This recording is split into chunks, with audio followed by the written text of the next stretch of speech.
Well, the nice folks at SJCAM were nice enough to send me out another SJ10 Pro, but this one has a little bit different packaging, and surprisingly, it has a new firmware.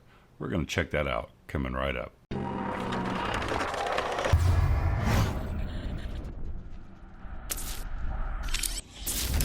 So today, a quick look at the SJCAM SJ10 Pro. Since they were nice enough to send me another SJ10 Pro, but this one, is it any different? The body on it is exactly the same as before, but it does have a new firmware on it. And if you look at SJCAM's website, normally they post firmwares for cameras. In this case, for the SJ10 Pro, they have not.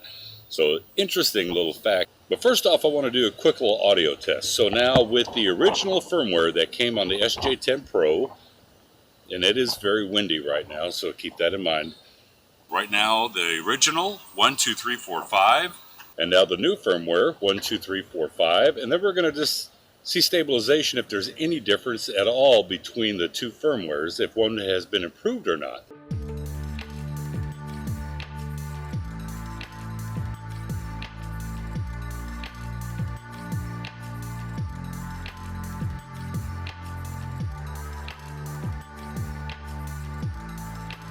By the way, don't pay any attention to my bushes. If you remember back in February, we had that really unbelievable freeze here in Texas.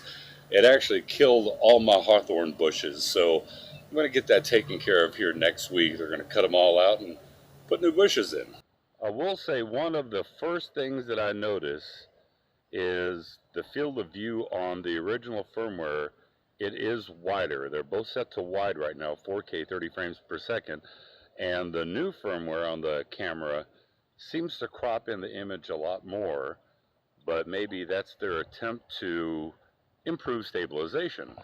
And speaking of stabilization, let's do a quick little running test just to see how it looks.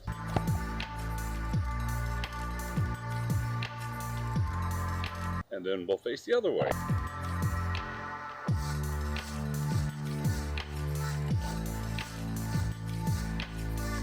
Hawks are out. Look at that guy, he's huge.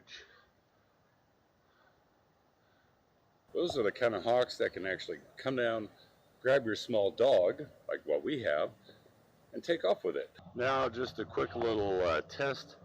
I'm going to do a pan, tilt, and roll.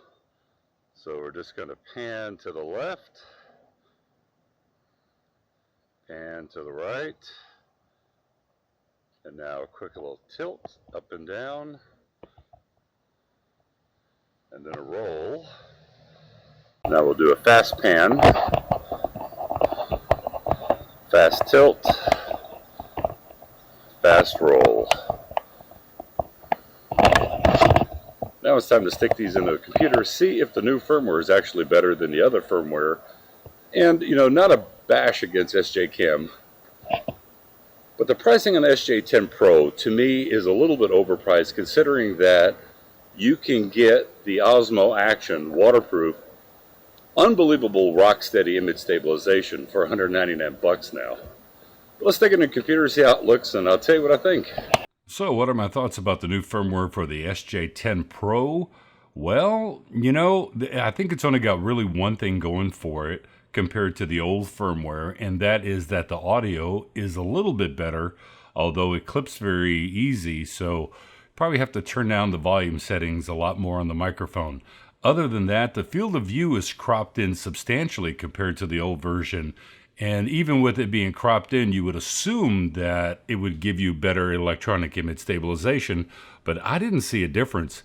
Also, I didn't like the color profile on the new firmware. I thought that the old firmware looked better overall, and it looked more realistic overall, even with the skin tone. So, in my personal opinion, I think that the new firmware is kind of a fail for this SJ10 Pro. I'm still very fond of the old firmware version 1.01, but anyway, I just wanted to do a quick little comparison video for you on the new SJ10 Pro. Regarding packaging, the only difference that I could see is that the new packaging comes with a waterproof case, even though the camera's waterproof, so I imagine that it's going to give you the ability to go a little bit deeper if you choose to do that. And also it comes with a lens cover, which is a nice little added touch because I do like lens protectors. It's very easy to scratch the lenses on these cameras. Tell me in the comment section below if you think I should do a giveaway of this SJ10 Pro for the month of June, and I'll catch you in the next review.